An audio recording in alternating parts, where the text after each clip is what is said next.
Welcome back, and now it's time for our local press review for today, Tuesday, the 5th of September. And I'm happy to have with me today international law expert Ms. Eissa. And we will be starting off with اليوم السابع newspaper, where we read President Abdel Fattah el-Sisi said that Egypt is dealing seriously with the chronic crisis in the economy as the country is fighting terrorism with all its forms. The president said that Egypt has adopted a number of unprecedented economic reforms according to an Egyptian diagnosis and vision of the situation's problems and solutions.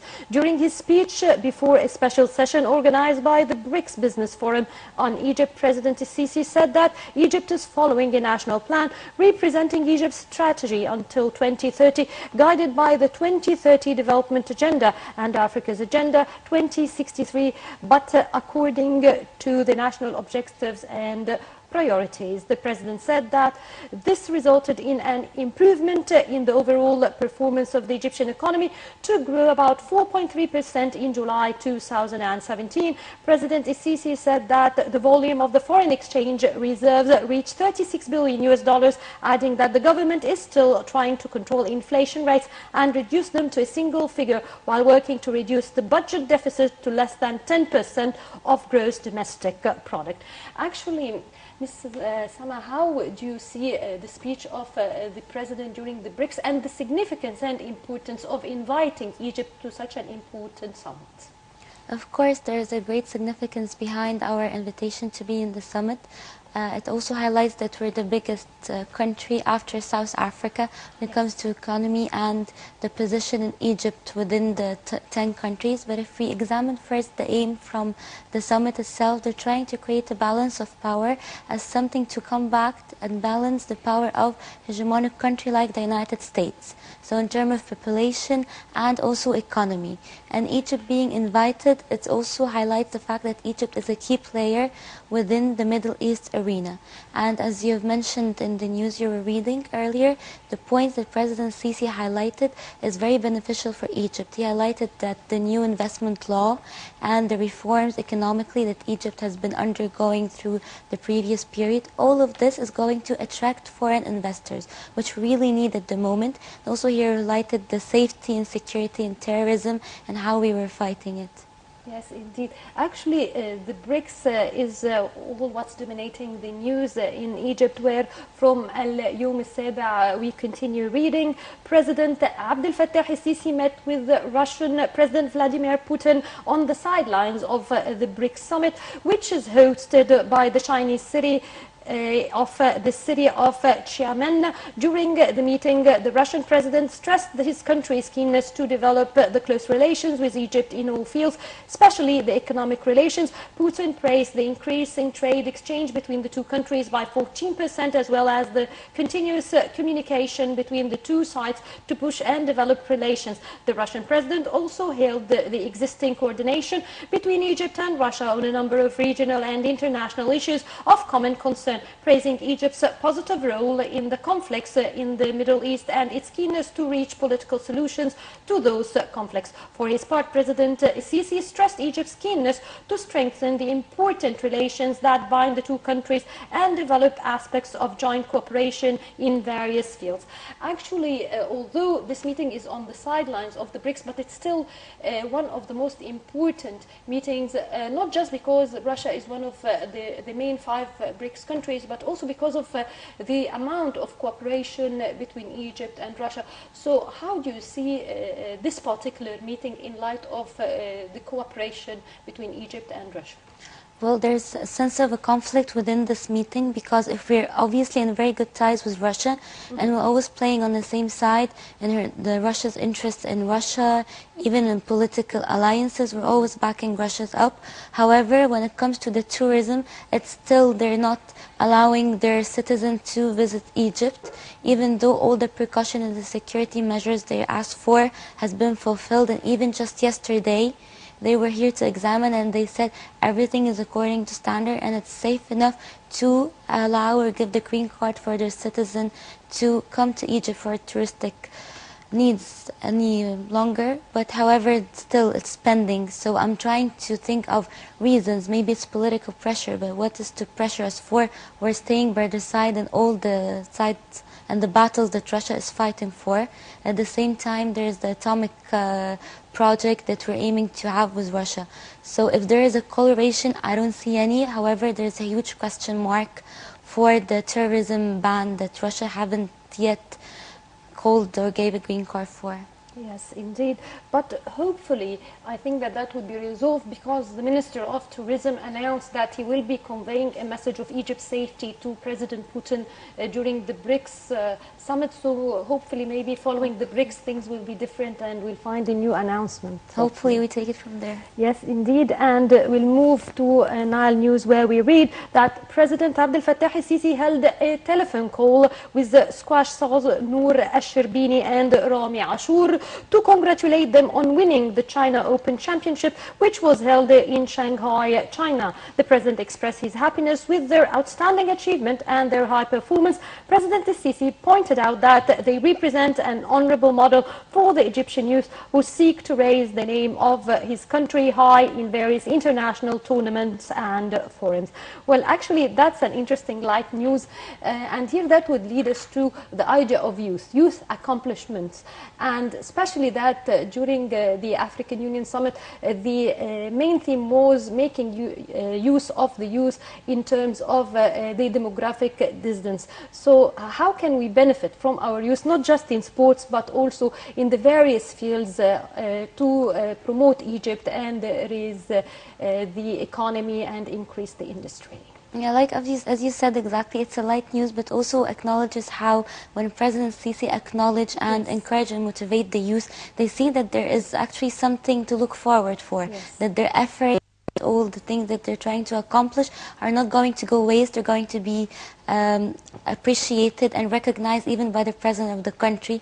Even in sports also gives like soft plays, like soft power. It gives an image for the country, and through it you can enhance the image of the country, and it reflects back on it. Reflecting, there is a match also today for the World Cup with Egypt, and we're having a very good chance after Ghana and Congo match. There was a tie, so we have higher chances. Perhaps today would be a good luck charm for us. Hopefully that would happen as well. And the president, since he came to presidency, actually he's been paying great importance and attention to youth, whether by the various speeches delivered or even by the designating of the monthly youth conference. And that would lead us to talking about the importance of such meetings of the president with the youth. How do you see that? Of course, it's very important because before President Sisi comes into power, the youth was highly neglected. But since President Sisi came into power, he started to have reforms and laws in the small projects and the funds. However, I would love to see that there would have more skills training for the youth instead of just having mega projects and funds. Like they give them the know-how, the teaching and the skills is very necessary when you put youth into a small project or even medium project. Yes.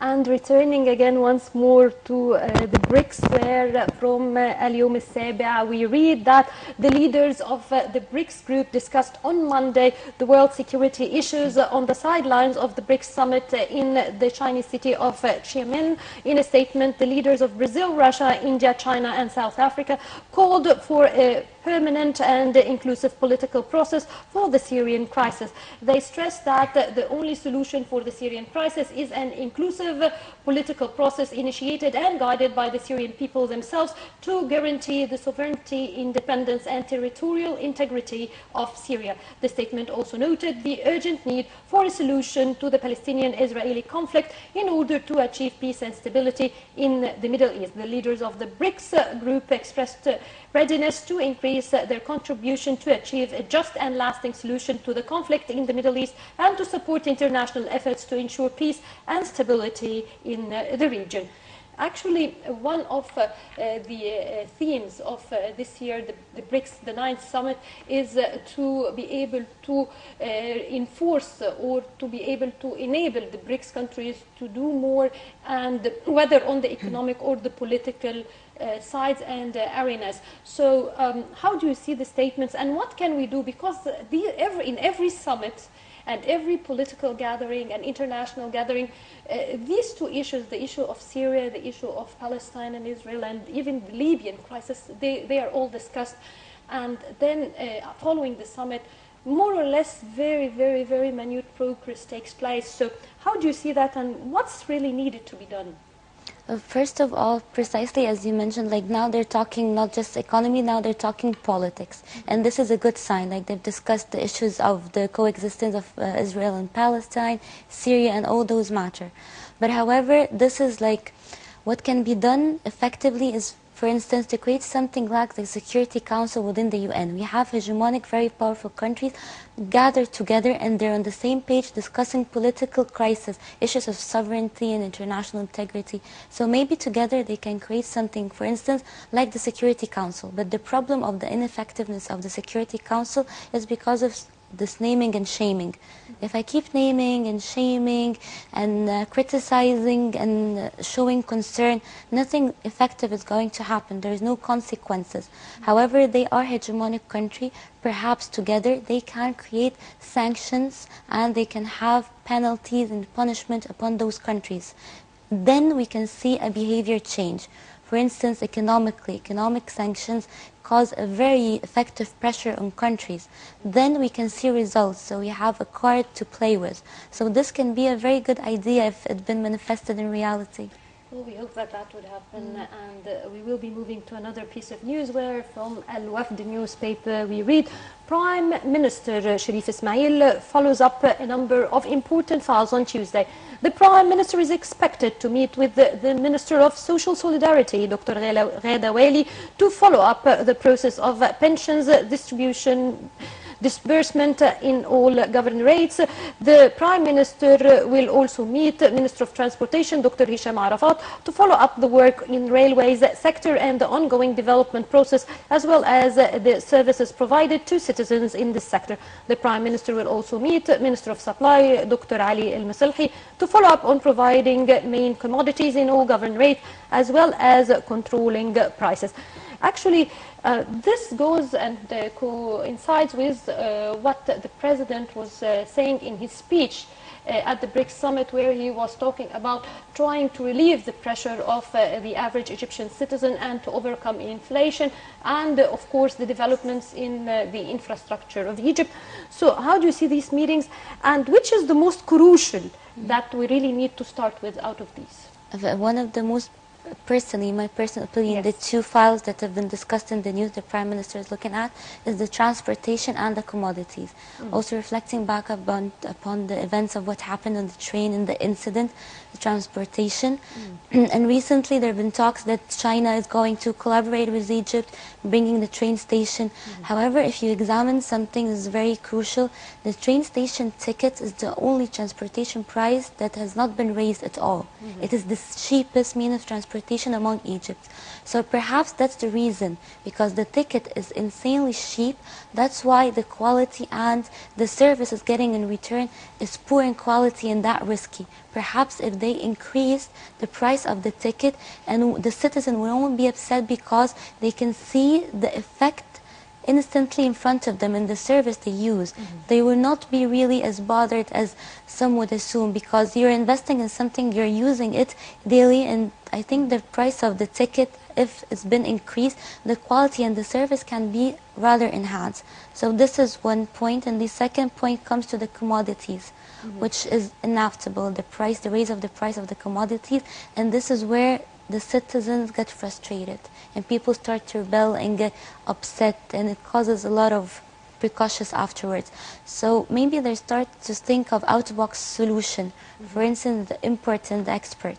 So maybe if you get import commodities from foreign countries, and the demand won't be as much as when you're only dependent on the product that comes out of Egypt solely, then the prices would go down and the commodities won't be as overpriced as we're seeing, and it's also the distribution of the commodities.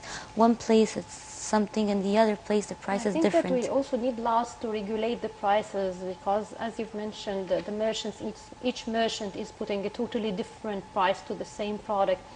And we return back again to the international front, and now we will be talking about North Korea's nuclear test, where from Al-Yom Al-Saba newspaper we read, Egypt condemned on Monday North Korea's sixth nuclear test. In a statement issued by the foreign ministry on Monday, Egypt expressed its deep concern about North Korea's non-compliance with the relevant Security Council resolutions and the conducting of its sixth nuclear test, which poses a threat to regional security in the East Asian region, as well as weakening the nuclear non-proliferation system.